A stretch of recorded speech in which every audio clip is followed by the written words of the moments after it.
Ancient history पूरा इस video में हम कवर करने वाले हैं Bihar, ancient history of Bihar. एक वीडियो में फिर मेडाइवल हिस्ट्री और एक वीडियो में हम मॉडर्न हिस्ट्री डिस्कस करेंगे, ठीक है। और जो देखो ज्योग्राफी ऑलरेडी हम डिस्कस कर चुके हैं कई वीडियो में, वो मैं इकट्ठा कर दूंगा एक वीडियो में, सारा ज्योग्राफी हो जाएगा।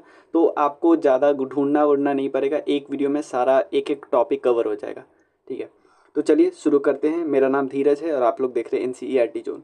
तो सबसे पहले एंशिएंट हिस्ट्री ऑफ बिहार, ये 70th BPSC के लिए बहुत इंपॉर्टेंट है। और बिहार से रिलेटेड जो भी एग्जाम है, जैसे दरोगा वाला एग्जाम हो गया, उसके अलावा TRE 4.0 होगा, उस सब के लिए जहाँ पे भी बिहार स्पेशल आएगा वो उसके लिए इम्पोर्टेंट। ये एक्चुअली ये BPSC के लिए स्पेशली बनाया जाता है। बट ये BPSC के अलावा जो भी एग्ज़ाम होता है, जो बिहार BPSSC लेती है या BSSC लेती है, सबके लिए इम्पॉर्टेंट रोल प्ले करेगा। तो चलिए शुरू करते हैं। सबसे पहले प्री हिस्टोरिक साइट को 3 पार्टों में डिवाइड किया गया, पैलियोलिथिक, मेजोलिथिक और नियोलिथिक, यानी पूरा पाषाण, मध्य पाषाण और नव पाषाण। तो पहले देखते हैं कि बिहार में पैलियोलिथिक यानी पूरा पाषाण में क्या क्या मिला है, पूरा पाषाण का जो सामान है ना वो कहाँ कहाँ मिला है। तो इस समय टूल्स मिले हैं, हैंड एक्स मतलब हाथ से वाली हथौड़ी। उसके अलावा कुछ और इंस्ट्रूमेंट बने, बट जो भी इंस्ट्रूमेंट बने हैं वो पत्थर से मिले, स्टोन से मिले हैं। कुछ कुछ यहाँ पे नाम दिया हुआ है जो जो मिला हुआ है। एक तो नालंदा, नालंदा में एक जेठियन घाटी है, जेठियन घाटी है, जेठियन वैली है वहाँ पे। उसके बाद गया में एक पेमार घाटी है, गया में पेमार घाटी। उसके बाद मुंगेर में 2 जगह है, एक है भीम बांध और एक है पैसारा। भागलपुर में 2 जगह है, राजपोखर और मालीजोरा, राजपोखर और मालीजोरा। उसके अलावा पश्चिम चंपारण का जो पश्चिम चंपारण को वाल्मीकि नगर है। तो ये एकदम एक्यूरेट नहीं याद करना है, थोड़ा थोड़ा ध्यान रख लेना कि जो पैलियोलिथिक साइट है वो कहाँ कहाँ मिलता है, क्योंकि 1-2 बार पूछा हुआ है साइट के बारे में, ज़्यादा बार नहीं पूछा हुआ है। एक है जेठियान वैली, पेमार वैली गया का, भीम बांध और पैसारा मुंगेर का, राजपोखर और मालीजोर भागलपुर का और वाल्मीकि नगर वेस्ट चंपारण का। ये है पैलियोलिथिक यानी पूरा पाषाण स्थल। पूरा पाषाण स्थल 1 लाख BC से पहले वाला के आसपास वाला हम बोलते हैं। अब मध्य पाषाण यानी मेजोलिथिक एरा का जो बात करते हैं वो 1 लाख ईस्वी पूर्व से लेकर 40,000 ईस्वी पूर्व के पास है। ये वही एरिया है, ये मेजॉरिटी एरिया अब आपको कहाँ पे मिलता है, झारखंड में मिलता है। चाहे संथाल का परगना, संथाल परगना, रांची, हजारीबाग और सिंहभूम, ये सारे के सारे झारखंड में है। उसके बाद एक पत्थरों स्टोन जो कि मुंगेर में मिला है, ये इंस्ट्रूमेंट मेड ऑफ स्टोन। तो देखो इस एरा का जो भी, देखो इस एरा में सबसे प्यारा दोस्त इंसान का कौन था, पत्थर। जो भी चीज़ होता तो पत्थर के ही बनते हैं। बट धीरे धीरे क्या होने लगा होगा कि पत्थर के सामान तो बन रहे होंगे, लेकिन जो भी चीज़ लोग बार बार यूज करते उसको आप धार देने लगेंगे। शुरुआत में बड़े बड़े पत्थरों के सामान बन रहे थे, बाद में पत्थरों का साइज धीरे धीरे छोटा होने लगा। अब नियोलिथिक में यहाँ पे वही मैं बता रहा हूँ कि जो पत्थर के हथियार बनते थे वो अब सूक्ष्म होते थे।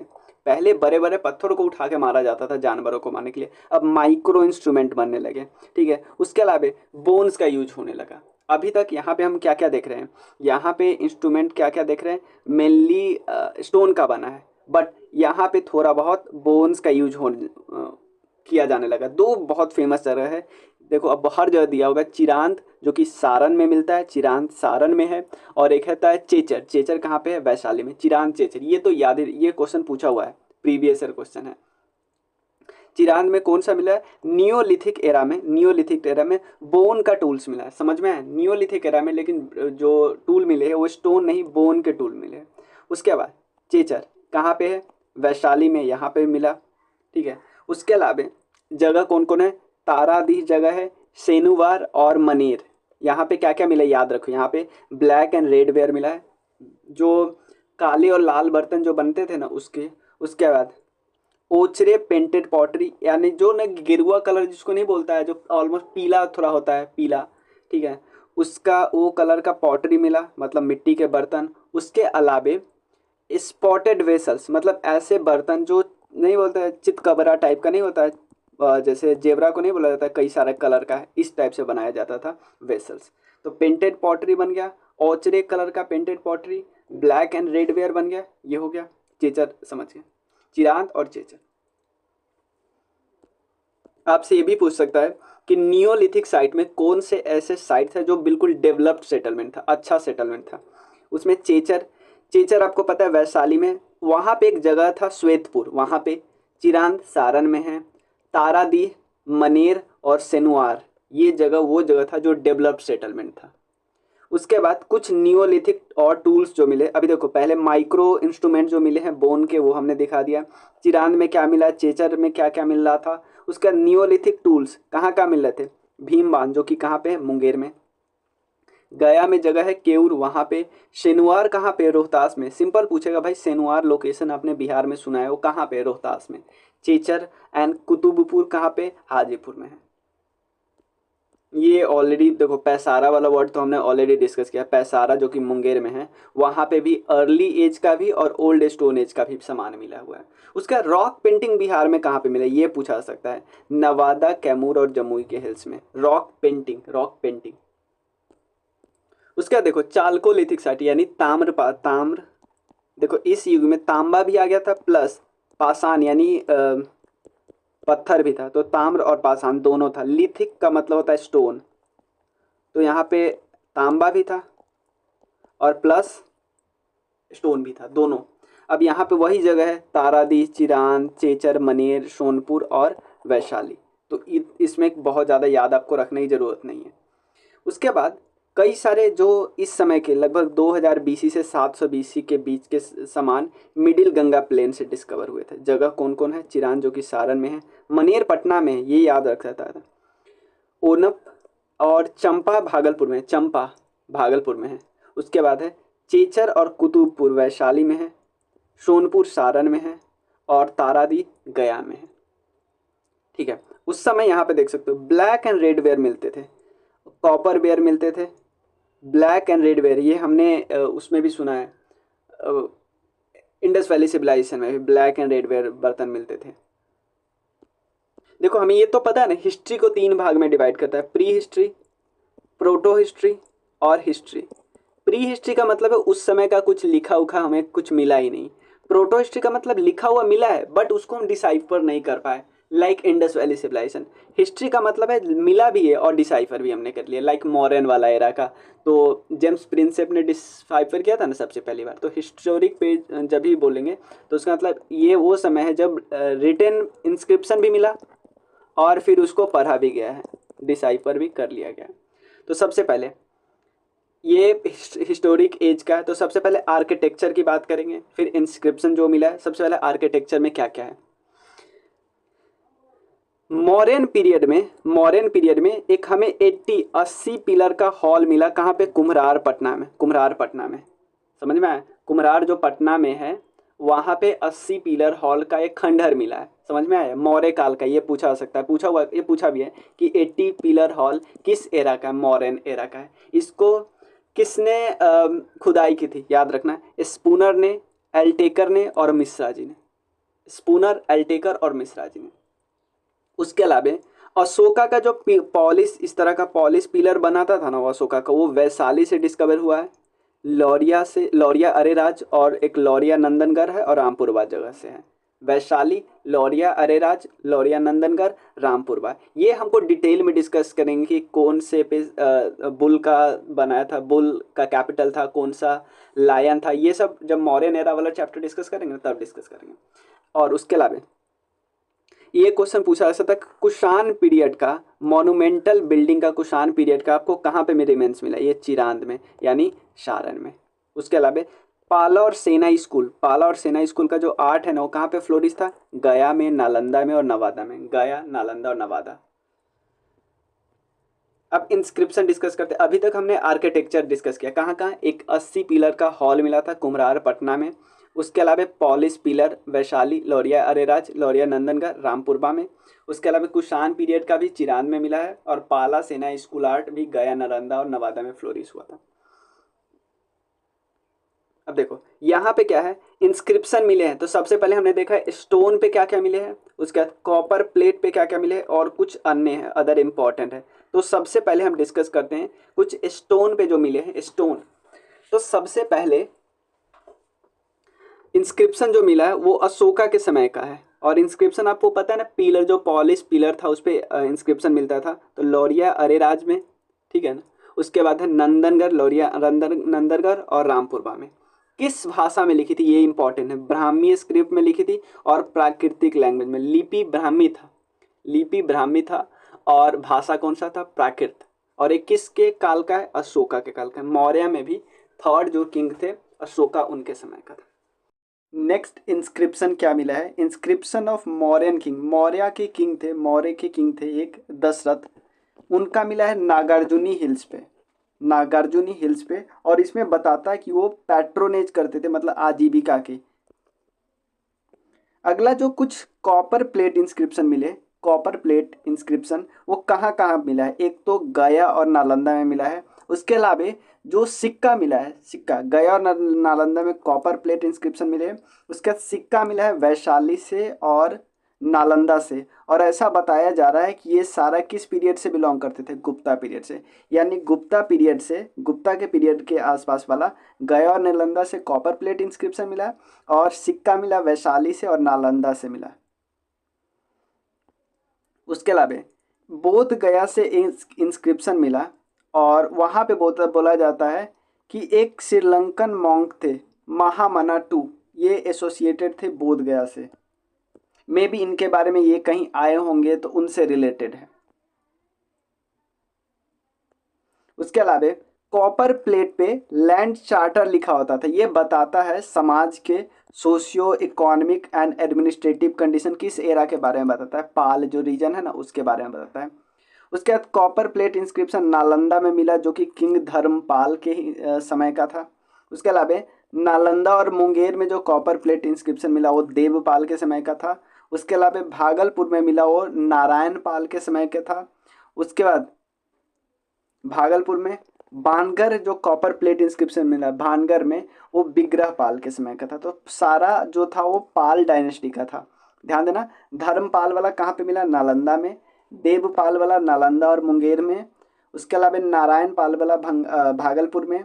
और भानगर कॉपर प्लेट इंस्क्रिप्शन विग्रह पाल के समय का है। उसके अलावा कुछ और इम्पॉर्टेंट इंस्क्रिप्शन है, जैसे प्रतिहार, और जो प्रतिहार डायनेस्टी था और गढ़वाल डायनेस्टी था उनसे भी रिलेटेड कुछ इंस्क्रिप्शन इस एरिया में मिला है।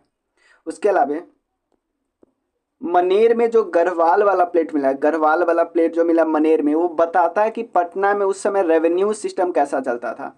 12वीं सेंचुरी के आसपास पटना में रेवेन्यू कैसा चलता था, रेवेन्यू सिस्टम कैसा चलता था, Garhwal plate of Maner describe किया। उसके अलावा कुछ और इम्पॉर्टेंट इंस्क्रिप्शन मिला, वो कहाँ कहाँ पे मिला। एक तो पंचोवा का कॉपर प्लेट इंस्क्रिप्शन है, पंचोवा, ठीक है ना, Panchova copper plate inscription of कौन से, समुद्रगुप्ता। तो आपसे पूछा जाएगा Samudragupta, simple, Panchova copper plate inscription किससे रिलेटेड है, समुद्रगुप्ता से रिलेटेड है जो कि भागलपुर में है। उसके अलावा जानी बीघा, जानी बीघा इंस्क्रिप्शन है कहाँ पे, गया में। उसके अलावा देवपारा, देवपारा इंस्क्रिप्शन है, ये इंपॉर्टेंट है, कुछ इंस्क्रिप्शन है। कुछ कॉइन से रिलेटेड है, देखो आपको याद रख लेना है। एक पंचमार्क कॉइन जो कि सिल्वर का बना था, वो गोलकपुर, और गोलकपुर जो कि पटना में है वहाँ पे मिला हुआ है, और पूर्णिया में मिला है पंचमार्क कॉइन जो कि सिल्वर का बना था। उसके अलावा बक्सर में कॉइन मिला है और चिरांद में। ये दोनों किस पीरियड का है, कुषाण पीरियड का है। उसके अलावा कॉइन जो गुप्ता पीरियड का है ना वो हाजीपुर में मिला है। अब कुछ बिहार के बारे में जो लिटरेरी सोर्सेस है उनके बारे में डिस्कस करते हैं। लिटरेरी सोर्सेस में कौन कौन आते हैं, आते हैं वैदिक लिटरेचर, वेद, पुराण, एपिक्स जो रामायण और महाभारत है, बुद्धिस्ट, जैन लिटरेचर और नॉन रिलीजियस, और उसके अलावा फॉरेन लिटरेचर। तो सबसे पहले हम वैदिक, एक एक टॉपिक करेंगे, वैदिक, फिर पुराण, फिर महाकाव्य, फिर बुद्धिस्ट लिटरेचर। तो सबसे पहले वैदिक लिटरेचर के बारे में डिस्कस करते हैं। ऋग्वेद में बिहार का जो रीजन है ना उसको किकत बोला जाता था, और यहाँ के पीपल को ब्रत्या, रीजन को किकत और पीपल को ब्रत्य बोला जाता था। उसके अलावा बिहार के बारे में जो अर्लीस्ट एविडेंस है ना, अर्लीस्ट रेफरेंस है, वो अथर्ववेद और पंचविश ब्राह्मण में मिलता है। कहाँ कहाँ पे मिलता है, अथर्ववेद और पंचविश ब्राह्मण में मिलता है। अथर्ववेद मगध के बारे में तो बताता ही है, मगध के लोगों के बारे में बताता ही है, बट इसके अलावा अंग, गांधार और मुंजावत इनके बारे में भी बताता है। मतलब कि अर्थवेद में, अर्थवेद और पंचविश ब्राह्मण में बिहार का जिक्र है सबसे पहले।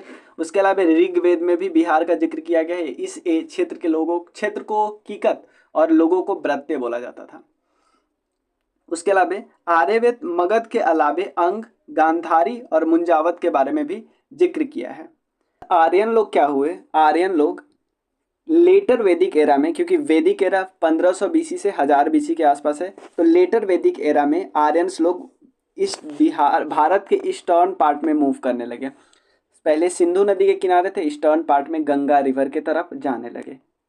आपसे पूछा जा सकता है कौन से ब्राह्मण में जिक्र है कि आर्यंस आए बिहार में और अराइवल किए और स्प्रेड हो गए नॉर्थ बिहार में। ये सतपथ ब्राह्मण गंगा रिवर के नॉर्थ साइड को बोलते हैं नॉर्थ बिहार, उसी पार्ट में ये स्प्रेड हुए।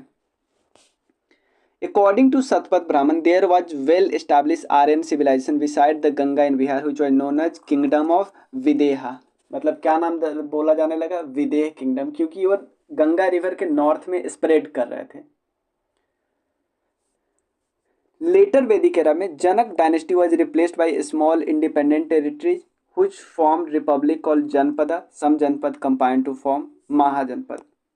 और जनपद देखो, ये जो जनक डायनेस्टी था ना, वो छोटे छोटे जनपद में टूट गया, बाद में यही सब जनपद मिलके महाजनपद बनाने लगे। अब जो जिक्र है पुराण में क्या क्या जिक्र है, ये तो हमने देखा वैदिक एरा में क्या क्या जिक्र है बिहार के बारे में। अब पुराण में डिस्कस करते हैं।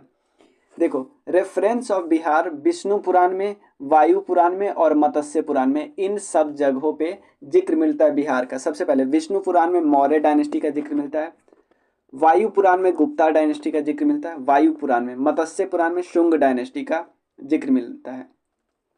उसके बाद वराह पुराण जो है, वराह पुराण, उसमें बिहार को कीकत बोला जाता था। मतलब कीकत मतलब अनऑस्पिशियस प्लेस, यानी अशुभ स्थान, जबकि गया, पुनपुन और राजगीर को क्या बोला जाता था, ऑस्पिशियस प्लेस यानी शुभ स्थान बोला जाता था। अब एपिक्स या महाकाव्य में क्या क्या जिक्र किया गया है। उसके बाद देखो, विदेह हमने देखा था, जो वहाँ के राजा कौन थे, किंग जनक थे, मिथिला रीजन के, बिहार के, ये रामायणा से बिलोंग करते थे। और अंग, जो आपको पता है एक महाजनपद था। जो कर्ण के बारे में हम लोग जानते हैं, कर्ण जो बिहार जो बिलोंग करते थे महाभारत से, तो वो कहाँ से बिलोंग करते थे, अंग से बिलोंग करते थे। और जहाँ पे किंग जनक जो मिथिला रीजन के थे, वो विदेह से बिलोंग करते थे। अब बुद्धिस्ट लिटरेचर हम लोग डिस्कस करते हैं। देखो, अंगुत्तर निकाय, ये सब बुद्धिस्ट लिटरेचर है। Digha Nikaya, Vinaya Pitaka, Divyadan, Divyavadana are most important literary sources of ancient history of Bihar. Anguttara Nikaya ये बुद्धिस्ट लिटरेचर था। इसने ही मेंशन किया था 16 महाजनपद के बारे में, और जो किंगडम और रिपब्लिक जो नॉर्थ इंडिया में था उसके बारे में। मेजॉरिटी जो बुद्धिस्ट लिटरेचर वो किस भाषा में लिखा था, पाली भाषा में लिखा था। समझ में आया ना। विनय पिटक, देखो दो पिटक था ना, शुद्ध पिटक, विनय पिटक, बाद में आया था अभिधम पिटक। ये सब आपको पता है ना, शुद्ध पिटक और Vinaya Pitaka first Buddhist council में आया था। शुद्ध पिटक में क्या दिया था, इनकी जो डिस्कोर्स होती थी, जो पढ़ाते थे बुद्धा, वो बोलते थे। विनय पिटक में ये होता था कि जो इनका जो संघ होता था वहाँ पे क्या फॉलो करना चाहिए लोगों को। Vinaya Pitaka gives an account on the history of the monarchy of Magadh और रिपब्लिक ऑफ वैशाली। दो के बारे में बताया है, मगध के बारे में और वैशाली के बारे में जिक्र किया है। किसमें, विनय पिटक में जिक्र किया गया है। ठीक है, मतलब इनके हिस्ट्री के बारे में, इनके मोनार्की के हिस्ट्री के बारे में विनय पिटक में दिया हुआ है। उसके अलावा the chronology of pre Mauryan king of Magadha was provided by Dipa vamsa और महावंश। देखो, मौर्य से पहले भी तो राजा रहे थे, बृहद्रथ वगैरह, तो इन सब के बारे में जिक्र कौन देते हैं, दीप वंश और महावंश में मिलता है। उसके अलावा दिव्यावदान, दिव्यावदान में किनका जिक्र मिलता है, शुंग डायनेस्टी का जिक्र मिलता है दिव्यावदान में। और जो अशोकावदान है वो क्या बात करते हैं, अशोका के ऑर्गेनाइज लाइफ हिस्ट्री के बारे में बताते हैं, अशोका के लाइफ हिस्ट्री के बारे में। एक और बुद्धिस्ट टेक्स्ट है, आर्य मंजूश्री मूलकल्प। इन्होंने किसके बारे में बताया है कि गुप्ता एरा में बिहार की पॉलिटिकल हिस्ट्री कैसी थी। क्या नाम है, आर्य मंजूश्री मूलकल्प, बुद्धिस्ट ग्रंथ है ये। कुछ जैन सोर्सेस है, उनके बारे में डिस्कस कर लेते हैं। सबसे पहले एक तो सोर्स है जिनका नाम है थेरावली। थेरावली एक्चुअली पार्ट है कल्पसूत्रा का। थेरावली जो पार्ट है कल्पसूत्रा का, ये ध्यान रखिएगा। थेरावली लिखा किनके द्वारा गया है? ये मेरुतुंगु के द्वारा लिखा है। थेरावली किनके द्वारा लिखा गया? मेरुतुंग के द्वारा। तो थेरावली और भागवती सूत्र ये बिहार के बारे में बताते हैं, जो जैन लिटरेचर है उनमें। उसके अलावा थेरावली किसका पार्ट है? कल्पसूत्रा का पार्ट है। जो उन दो आपसे पूछा गया कल्पसूत्र में क्या क्या दिया हुआ है। कल्पसूत्र में ये दिया हुआ है कि महावीर जी ने अपना समय कहाँ कहाँ बताया, उन जगहों का नाम, मतलब उन प्लेस का नाम जहाँ पे महावीर जी जहाँ अपना समय बताया। उसके अलावा कल्पसूत्र और उत्तर ध्यान सूत्र, कल्पसूत्र और उत्तर ध्यान सूत्र, इसमें पुष्यमित्र शुंग के बारे में बताया। शुंग, जो शुंग डायनेस्टी का फाउंडर था, पुष्यमित्र शुंग। उसके अलावा भगवती सूत्र में लिच्छवी के बारे में बताया, जो वैशाली में जो लिच्छवी डायनेस्टी थी उनके बारे में। कल्पसूत्र एक और चीज देखो, कल्पसूत्र हर जगह बता रहा है, कल्पसूत्र में बहुत कुछ पता चल रहा है। तो अगर ऐसा ऑप्शन आएगा जैन के लिटरेचर में ये कहाँ दिया है, तो आप आंख मूंद के कल्पसूत्र बता सकते हो कि बहुत ज़्यादा चांस है वो सही होने का, अगर आपको नहीं पता होगा तब। कल्पसूत्र और परिशिष्ट पर्वन ये चंद्रगुप्त मौर्य के बारे में बताता है। उसके बाद कुछ नॉन रिलीजियस लिटरेरी सोर्सेस है। पहला क्या है? अर्थशास्त्र, ये मॉडर्न एडमिनिस्ट्रेशन के बारे में बताता है। उसके बाद मुद्रा रक्षसा, ये मौर्य पीरियड के समय जो संघर्ष करना पड़ा था इनको बारे में बताता है, ये विशाख दत्ता ने लिखी है। उसके बाद मालविकी अग्निमित्रम, कथा सरित सर्ग सागर, गार्गी संहिता, मनुस्मृति, शी कुई, ये सब किसके समय में है? ये एक्चुअली पूरे समय में है, पूरे बिहार के बारे में बताता है, but non religious literary sources है। अब कुछ फॉरेन अकाउंट्स हैं जो किसी विदेशी के द्वारा लिखा गया। सबसे पहले मेगास्थनीज आया था, उनकी किताब का नाम है इंडिका। मेगास्थनीज चंद्रगुप्त मौर्य के समय में आया था, लगभग 302 से 288 बीसी के समय में। और मतलब कि ये एग्जैक्ट डेट देखो, भारत में तो आए थे बट इनका एग्जैक्ट डेट सर्टेन नहीं है, याद रखिएगा। फाहियान आए थे चंद्रगुप्त टू के समय में। हुआन सांग आए थे इनके समय में, किनके समय में? ये हर्षवर्धन के समय में आए थे। इनकी किताब का नाम है शी यू की, ठीक है। ये record of western country about Nalanda university लिखे थे, और ये नालंदा यूनिवर्सिटी में 5 साल तक रहे भी थे। आयत सिंह ये गुप्ता एरा में आए थे, लेटर गुप्ता एरा में, नालंदा में रहे थे 11 साल तक। तो मेगास्थनीज, फाहियान, वेंसंग, आयत सिंह। वीडियो में हमने देखा था, मतलब पिछले पार्ट में, कि बहुत सारे जनपद बनने लगे थे। तो बहुत सारे जनपद बनने लगे थे, तो जनपद बार बार इकट्ठे, बहुत सारे जनपद एक दूसरे को हरा के एक महाजनपद बना रहे थे। ऐसे लगभग 500 बीसी के आसपास लोग टोटल 16 महाजनपद बन गए थे। ये कहाँ पे बन गए थे? इंडो गैंगेटिक प्लेन में, जो कि आपको अफगानिस्तान से लेके बंगाल महाराष्ट्र वाला एरिया में। टोटल महाजनपद कौन कौन है? कोसी, यहाँ पे पिक्चर में दिया है भी हुआ है, अंग, मगध, बरज्जी, काशी, मल्ला, कोशल, पंचाल। उसके बाद होता है, पंचाल के बाद कौन है ये? कुरु, शूरसेन, मत्स्य, अवंती, चैत्या, वत्स्य, गंधार और कंबोजा। ये दोनों अफगानिस्तान वाला पार्ट में है। बाकी जो पार्ट है वो इंडिया में आप लोगों को मिलेगा। उसमें से 3 आपको मिलेगा, 16 में से 3 मिलेगा बिहार के रीजन में, अंग, बज्जी और मगध। देख लो कितना इंपॉर्टेंट है कि 3 देश में टोटल 16 है, उसमें से 3 तो बस एक राज्य में है। उसके अलावा यूपी में भी बहुत है। चलिए, तो एक एक करके जो बिहार में है उसको हमें डिस्कस करना है डिटेल में। सबसे पहले अंग। अंग यहाँ पे आप देख सकते हो, लोकेशन देखो यहाँ पे 3 बिहार में, अंग, मगध और बज्जी, ठीक है। अब समझे, अंग के बारे में सबसे पहले जिक्र कहाँ पे किया गया था? अथर्ववेद में। और ये जो किंगडम है अभी के लोकेशन के हिसाब से देखा जाए तो खगड़िया, भागलपुर और मुंगेर में है। खगड़िया, भागलपुर और मुंगेर में है। उसके बाद ये मगध के, ये अगर मगध यहाँ पे है ना, मगध यहाँ पे है, तो मगध के नॉर्थ, मगध अगर यहाँ पे तो मगध के नॉर्थ ईस्ट में है, और इसके नॉर्थ में आपको बज्जी मिलेगा। क्लियर? इसका कैपिटल, अंग का कैपिटल कौन था? चंपा, ठीक है। चंपा जो प्रेजेंट समय में जो भागलपुर एरिया है उसको क्या बोलते थे? चंपा बोलते थे। जो चंपा का शुरुआती नाम था मालिनी, और इसको स्टैब्लिश किया था महागोविंद ने। समझ में आया ना? अथर्ववेद में जिक्र किया गया अंग का, अंग के कैपिटल का नाम था चंपा। चंपा अभी भागलपुर वाले रीजन को है। चंपा का पहले नाम मालिनी हुआ करता था, और मालिनी का इस्टेब्लिशमेंट किसने किया था? महागोविंद ने किया था। चाइनीज ट्रैवलर हुएन आए हुए थे, आपको पता है, हर्षवर्धन के समय में, और इन्होंने 5 साल रहे थे मगध में। इन्होंने इस एरिया को क्या बोला था? चेनपो बोला था। क्या बोला था? चेनपो। देखो, according to Mahabharata there was a 6 son of king Bali. Bali के 6 बेटे थे, उसमें से वन ऑफ व्हिच आर अंग, एक बेटे का क्या नाम था? अंग था। और इस किंगडम को स्टैब्लिश भी किया था अंग ने, और it was a kingdom of Karna जो था ना, कर्ण जो दुर्योधन के साथ लड़े थे, वो इसी किंगडम के पार्ट थे।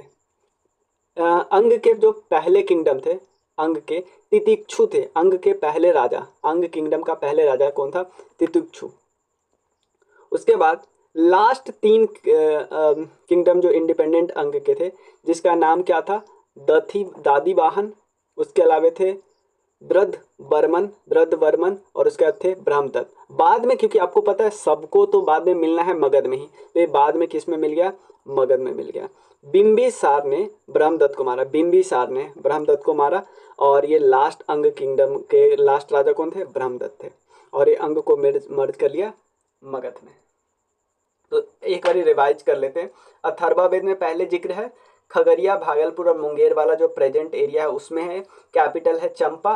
पहले पहले इसका नाम हुआ करता था मालिनी। चंपा भागलपुर एरिया में है। मालिनी का गठन महागोविंद ने किया था। हुआनसांग ने इस जगह का नाम को चैनपो बोला है। महाभारत में जिक्र किया गया है कि बलि के 6 बेटे थे, उसमें एक बेटे का नाम था अंग, और उन्होंने ही अंग का गठन किया था। और जो कर्ण थे वो भी इसी किंगडम से आते थे। पहले किंग जो राजा थे अंग का, उनका नाम था तितिक्षु।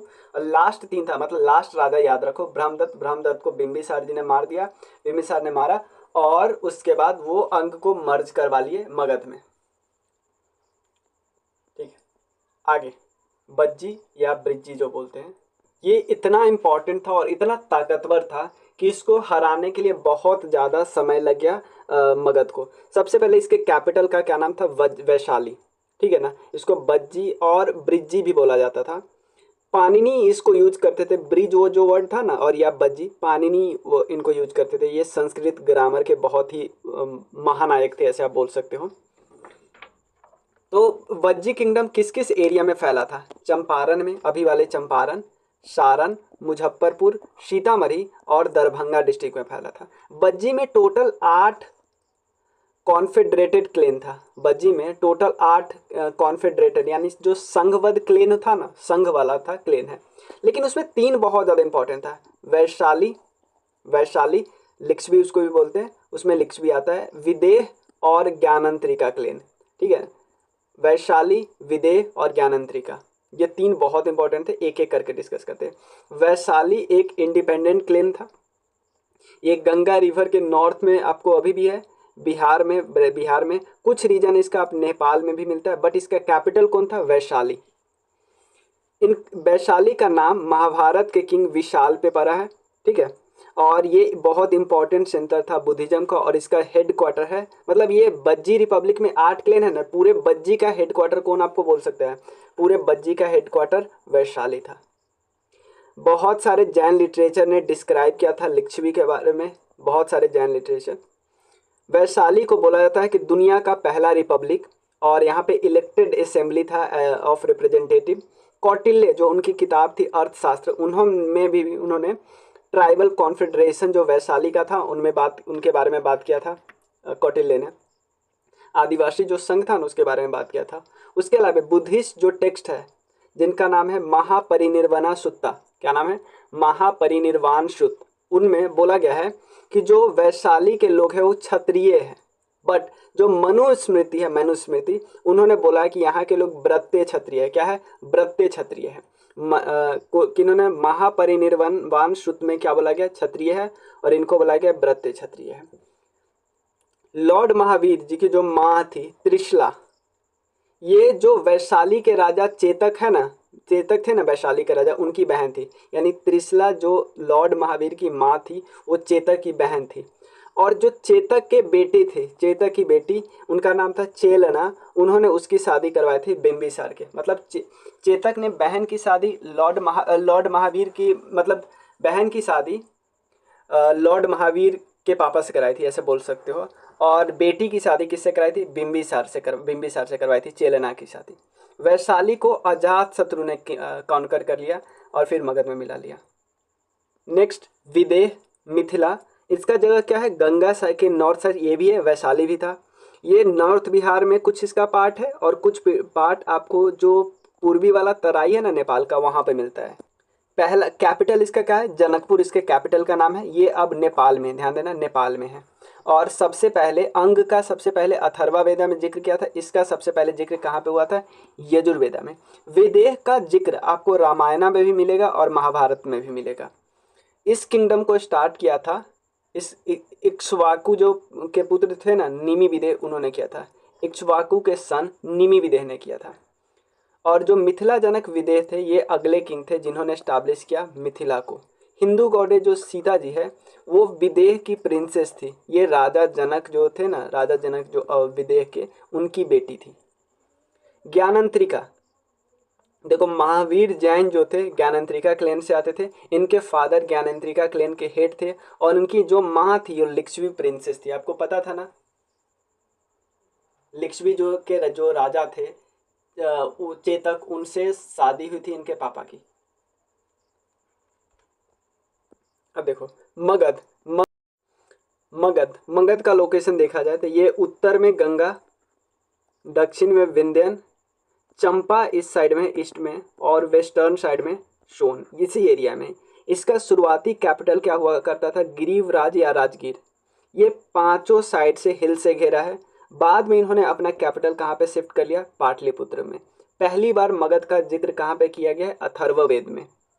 ये स्ट्रॉन्ग रिपब्लिक था इन बुद्धा पीरियड, बाद में स्ट्रॉन्ग किंगडम बना था। बृहद्रथ, ये फेमस बृहद्रथ डायनेस्टी को स्टैब्लिश किया था। बाद में दो ग्रेट एम्पायर, ग्रेटेस्ट एम्पायर हम बोल सकते हो, मौर्यन और गुप्ता, इन दोनों का ओरिजिन भी यही हुआ। अब मेन हम दो धर्मों के बारे में डिस्कस करते हैं, डिटेल में डिस्कस करेंगे। आप देखो मेजॉरिटी चीज़ आपको पता ही होगा, बट फिर भी क्योंकि इनसे क्वेश्चन बनता है तो बिहार से रिलेटेड फैक्ट को आप ज़्यादा ध्यान देना, वैसे बाकी चीज़ आपको याद ही होगा। दो सेक्ट बिहार में ही जन्म लिया, इमर्ज हुआ, और इवन फ्लोरिश भी बिहार में बहुत ज़्यादा हुआ, तो उनके बारे में डिस्कस कर लेते हैं। सबसे पहले महात्मा बुद्ध जी के बारे में डिस्कस कर लेते हैं, फिर बुद्धिस्ट काउंसिल के बारे में डिस्कस करेंगे, फिर त्रिपिटक और उसके बाद जैनिज्म के बारे में डिस्कस करेंगे। चलिए, सबसे पहले नेपाल में जगह है लुम्बिनी, वहाँ पे जन्म हुआ था 563 बीसी में। और किस क्लेन में? शाक्य क्षत्रिय जो क्लेन है ना, शाक्य क्षत्रिय क्लेन, वहाँ पे इनका जन्म हुआ था। इसलिए इनको शाक्य मुनि भी कहा जाता था, शाक्य मुनि। इनका जो जब घर से बाहर निकले थे 29 साल के उम्र में, उस टर्म को क्या बोला जाता है? महाविनिष्क्रमण। महाविनिष्क्रमण। 35 साल के उम्र में ये उरुवेला पहुंच गए। उरुवेला किस रिवर के पास? निरंजना रिवर के पास। और वहाँ पे उन्होंने मेडिटेशन किया, ठीक है।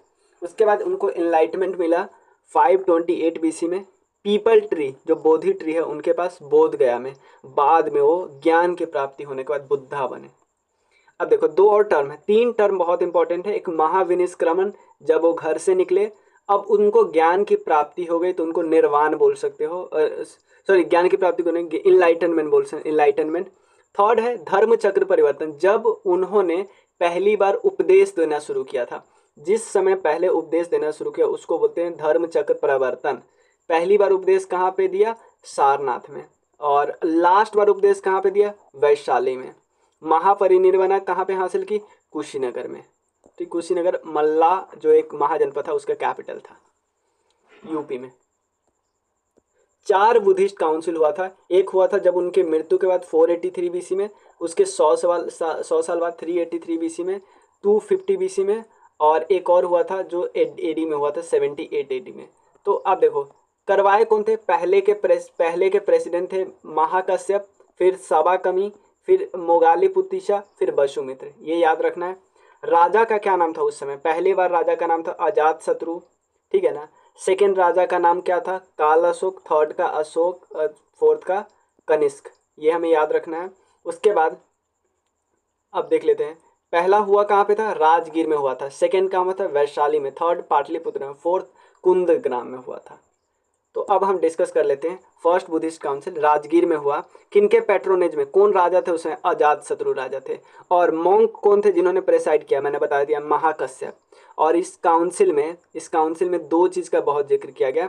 एक तो बुद्धा के जो टीचिंग है उसको प्रिजर्व करना, जो किस पिटक में आया, एक किताब आया जिसका नाम था सुत्त पिटक, और डिसाइपल के लिए रूल बना था उसको बोलते थे Vinaya Pitaka. Clear. Second Buddhist council Vaishali में हुआ, राजा कौन थे, काल अशोक, प्रेसिडेंसी थी सवाकमी के पास, और इसमें एक डिस्प्यूट को सेटल किया गया, settle A dispute on Vinaya Pitaka में जो डिस्प्यूट था कोड ऑफ डिसिप्लिन उसको सेटलमेंट किया गया।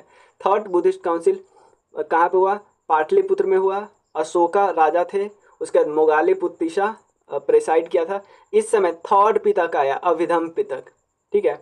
और इसमें भी जो विनय पिटक में जो डिस्प्यूट चला रहा था ना उसको सॉल्व करने का कोशिश किया। फोर्थ बुद्धिस्ट काउंसिल क्यों इंपॉर्टेंट है, ये तो पहले कुंदल वन वहाँ पे शुरू हुआ, कहाँ पे, कश्मीर में, कुषाण रूलर कनिष्क के समय में। अश्वघोषा प्रेसाइड किया, MSMV। देखो दो लोग थे, एक वासुमित्र थे, एक अश्वघोष थे, दो लोग थे। महायाना, देखो इस समय इसमें बुद्धिज्म को दो पार्ट में तोड़ दिया गया है, एक हिनायना और एक महायाना बुद्धिज्म, ठीक है। अब तीन त्रिपिटक हमने डिस्कस किया था ना, पहला है विनय, सेकंड है सुत्त, थर्ड है अभिधम। विनय और सुत्त किस में आया था, फर्स्ट बुद्धिस्ट काउंसिल में। अभिधम कब आया था, थर्ड बुद्धिस्ट काउंसिल में। पहला विनय क्या है कि रूल्स एंड रेगुलेशन जो मोनास्टिक लाइफ के लिए जरूरी है उसको फॉलो करना, फर्स्ट बुद्धिस्ट काउंसिल में है। विनय पिटक लिखने वाले थे उपाली, और सुत्त पिटक को किन्होंने लिखा था, आनंद, याद रखा, UV के पास है तो उपाली। और सब्जेक्ट मैटर वही है कि रूल्स जो लोगों को फॉलो करना है मॉन्क्स को डेली लाइफ में, और इसमें क्या होता है कि इंस्ट्रक्शन दिया होता है कि संघ में क्या क्या फॉलो करना है, ये सब। सुत्त पिटक क्या है, इसमें जो बुद्धा का सरमन है ना उसका कलेक्शन दिया हुआ था। सुत्त पिटक पहली ओरली और रिहर्सल बाई किसके द्वारा बोला गया था, आनंद के द्वारा बोला गया था, ठीक है ना। सुत्त पिटक पहली बार आनंद के द्वारा बोला गया था ओरली। एक्चुअली ये बुद्धा जी के चचेरे भाई है। सब्जेक्ट मैटर क्या था कि कोर टीचिंग, बुद्धिज्म का कोर टीचिंग इसी में लिखा हुआ था। उसके बाद अभिधम पिटक की बात करते हैं, ठीक है। ये बौद्ध जो डॉक्ट्रिन है ना बुद्धिज्म उसका फिलोसफिकल इंटरप्रिटेशन है, इसमें हायर और एडवांस फॉर्मुलेशन है बुद्धा की टीचिंग का, और ये फिलोसफी और मेटाफिजिक्स की बात करते हैं। इसमें 7 किताब है बहुत इंपॉर्टेंट, धम्म संगिनी, विभंग, धातु कथा, पुग्गल पन्नटी, कथा वक्तु, यम का पथाना। अब जैनिज्म के बारे में डिस्कस करते हैं। सबसे पहले एक टर्म है तीर्थंकर। तो तीर्थंकर टोटल 24 थे जैन में, और पहले थे ऋषभदेव, पार्श्वनाथ थे 23वें, और महावीर थे 24वें। तो इन महावीर जी के बारे में डिस्कस कर लेते। इनका जन्म हुआ था 540 BC में। ये कहाँ पे हुआ था, वैशाली के कुंदल ग्राम में। उनका जन्म कहाँ पे हुआ था, लुम्बिनी में हुआ था। वो साक्य क्लेन से बिलोंग करते थे। ये कहाँ से बिलोंग करते थे, ज्ञानंत्रिका क्षत्रिय क्लेन से बिलोंग करते थे, जो कि बज्जी का 8 क्लेन में से एक क्लेन था। वर्धमान महावीर ये घर छोड़े थे, वो छोड़े थे 29 साल में, ये छोड़े थे 30 साल में। इनको ज्ञान की प्राप्ति, उसको क्या बोलते हैं टर्म को, कैवल्य। ये 12 साल ज्ञान की प्राप्ति के लिए खोजते रहे, वो 6 साल में उनको मिल गया, ठीक है। ही वॉज कॉल्ड निर्ग्रंथ, इनको बोला जाने लगा निर्ग्रंथ। उनको क्या बोला जाने लगा था, कंपेयर करो बुद्धा। कैवल्य के कारण ही कनकर मिजरी और हैप्पीनेस, और इसको क्या बोलते थे, जीना और महावीर। मतलब जो इनके पास जो चीज़ था दुख और खुशी पे इन्होंने विजय की प्राप्ति कर ली, जिसके बाद इनको जिन और महावीर बोला जाने लगा। उन्होंने, बुद्धा जी ने पहला उपदेश कहाँ पे दिया था, सारनाथ में। उस टर्म को क्या बोलते थे, धर्म चक्र प्रवर्तन। इन्होंने सबसे पहला सरमन दिया था कहाँ पे, राजगीर में, जो कि विपुलगिरी राजगीर में। और इनके पहले डिसाइपल का क्या नाम था, जमेली, ठीक है ना। जमेली एक्चुअली इनका सन इन लॉ था, दामाद। महावीर को निर्वाण कब मिली, 468 BC में। कहाँ पे, पावापुरी में, जो कि राजगिरी के पास है। देखो इन्होंने अपना पहला सरमन जहाँ पे दिया था उसी के आसपास इनको निर्वाण की हासिल हुई। बट उन्होंने पहला सरमन कहाँ दिया था, सारनाथ। लास्ट सरमन कहाँ दिया था, वैशाली और कुशीनगर में जाके उनको निर्वाण की की प्राप्ति हुई। त्रिरत्न क्या था? थ्री जिम्स और थ्री रत्न की बात करते थे जो मोक्ष के लिए जरूरी है। Right faith, right conduct, right knowledge. Right faith, right conduct और राइट नॉलेज। देखो वहां पे बुद्धिज्म में 2 काउंसिल हुआ था, यहाँ पे 4 काउंसिल हुआ था। पहला काउंसिल हुआ था पाटलिपुत्र में, वहां पे 3rd काउंसिल पाटलिपुत्र में हुआ था। पहला राजगीर, दूसरा वैशाली, 3rd पाटलिपुत्र, 4th कुंदग्राम में हुआ था। और इन किन के द्वारा किया गया था? स्थूलभद्र के द्वारा किया गया था 3rd सेंचुरी बीसी में, जहां पे जैनिज्म को 2 पार्ट में डिवाइड किया गया, श्वेतांबर और दिगंबर। श्वेतांबर मतलब जो श्वेत वस्त्र पहनते थे, दिगंबर मतलब जो न्यूडिटी को फॉलो करते थे। उनका मानना था कि जो दिग है ना, यानी जो आसमान है, वही हमारा कपड़ा है। सेकेंड से काउंसिल हुआ था वैशाली में। बुद्धा का कौन सा काउंसिल वैशाली में हुआ था? सेकेंड हुआ था। सेकेंड में उनके प्रेसिडेंट का क्या नाम था? शावाकमी नाम था। यहाँ पे क्या था लीडरशिप का नाम? देवार्धी ज्ञानी। क्या नाम था? देवर्धगनी क्षमाश्रमण। ठीक है ना। और यहाँ पे 12 अंग और 12 उपंग आया था। सीधा आपसे पूछा जाए अंग और उपंग किस धर्म से रिलेटेड? तो जैन धर्म से रिलेटेड है। 3rd चैप्टर है बिहार में। देखो मौर्यन तो बहुत महान राजा था, मौर्य और गुप्ता, 2 तो मगध में बहुत ज्यादा इंपॉर्टेंट था। बट उससे पहले छोटे छोटे राजा भी तो हुआ करते थे। तो क्योंकि मगध, पटना, गया और सदन बिहार में फैला था शुरुआत में, बाद में ये और ज़्यादा अपना बढ़ाने लगा। तो बहुत सारे ऐसे राजा थे जो किससे पहले आए थे? मौर्य से पहले आए थे। तो वो राजा कौन कौन थे, क्या क्या उन्होंने काम किया, उनके बारे में डिस्कस करते हैं। 4 थे, बृहद्रथ, उसके बाद हमें हर्यंक, शिशुनाग और नंद। 4 के बारे में डिटेल में डिस्कस कर लेना। सबसे पहले इस डायनेस्टी का फाउंडेशन रखा गया था 6th सेंचुरी बीसी के आसपास। बृहद्रथ डायनेस्टी के पहले राजा का भी नाम यही था, बृहद्रथ था। ठीक है, ये बृहद्रथ डायनेस्टी के फाउंडर भी थे। इनका जिक्र ऋग्वेद में किया गया है। इनका जिक्र ऋग्वेद में किया गया है। अब देखो ऐसा बोला गया है पुराण में और महाभारत में, जो बृहद्रथ थे ना, वो किनके बेटे थे? वासु के बड़े बेटे थे। वासु कौन थे? चेदी जो जगह था, राज्य था, उनका एक डायनेस्टी था कुरु। कुरु डायनेस्टी के राजा थे। ध्यान देना, चेदी जगह है, वहां पे कुरु डायनेस्टी के राजा थे वासु। वासु के बड़े बेटे थे बृहद्रथ। समझ में आया? ठीक है। रामायण के हिसाब से वासु ने किसका गठन किया था? फाउंडेशन स्टोन रखा था वासुमती या गिरिवराज का। समझ में आया? रामायण के हिसाब से वासु ने किनका गठन किया था? वासुमती का और गिरिवराज का। अभी तक समझ गए? बृहद्रथ मगध के पहले किंग थे। बृहद्रथ डायनेस्टी का गठन उन्होंने किया, ऋग्वेद में जिक्र मिलता है। महाभारत के हिसाब से और पुराण के हिसाब से बृहद्रथ वासु के बड़े बेटे हैं। वासु कौन है? चेदी जो जगह है उसके कुरु डायनेस्टी के किंग है ना, उनके बड़े बेटे हो गए बृहद्रथ। अब रामायण के हिसाब से वासु ने किनका फाउंडेशन स्टोन रखा था? वासुमती और गिरिवराज का। मोस्ट फेमस किंग जो डायनेस्टी के थे, उनका नाम था जरासंध। जरासंध बृहद्रथ के बेटे थे। उन्होंने कई सारे रूलर को हराया अपने आसपास के, काशी, मालवा, अग्र, बंगा और कलिंग, इन सबको हराया कि उन्होंने जरासंध ने।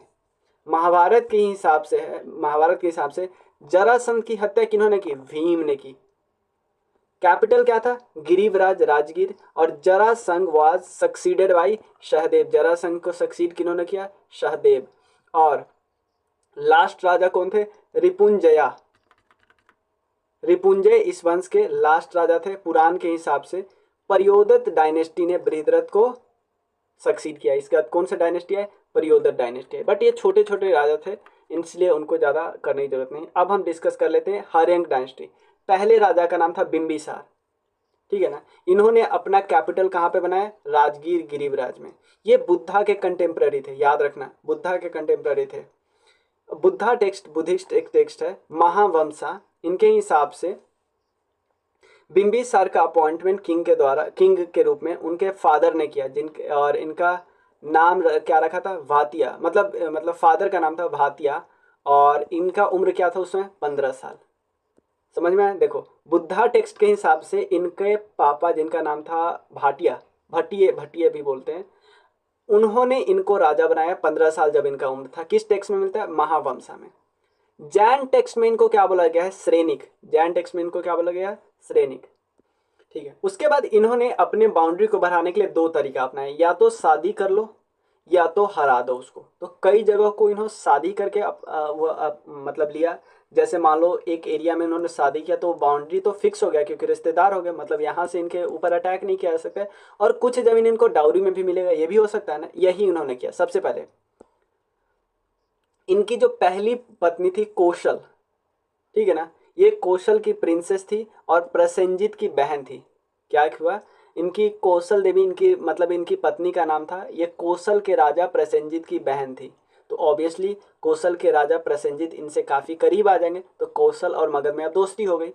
अब उसके अलावे बिंबिसार को काशी गिफ्ट में मिल गया, डाउरी के रूप में, दहेज के रूप में काशी मिल गया। उसके अलावे प्रसेनजीत की बहन, प्रसेनजीत की बहन क्या थी, इनकी वाइफ बन गई थी।